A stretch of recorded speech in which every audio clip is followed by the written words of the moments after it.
trustee आमर परम पूज्या श्रीमती लावण्यवती उद्देश्य उद्दिष्ट से थिले मोर पूज्य ससुरंकर बो मु तांकर नातुणी बो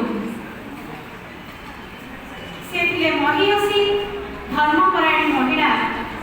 एक जुक्त परिवार मुख्य बो से समस्त को स्नेह श्रद्धारे बांधि रखिले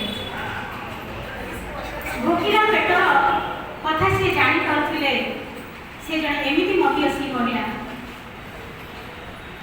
हे माँ तुम आशीर्वाद सदा सर्वदा आम पाखे था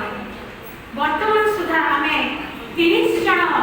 को नहीं परिवार वर्तमान गठित आम समस्ते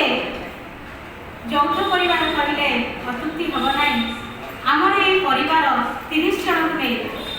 वर्तमान सुधा आम से गोटे बंधन बांधे अच्छे तेणु गर्वित स्नेह ममता साहाय्य और मनोभाव सर्वदा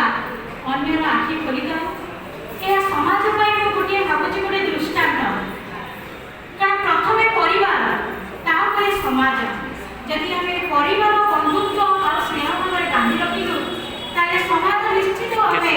आम समाज सेवा निश्चित भाव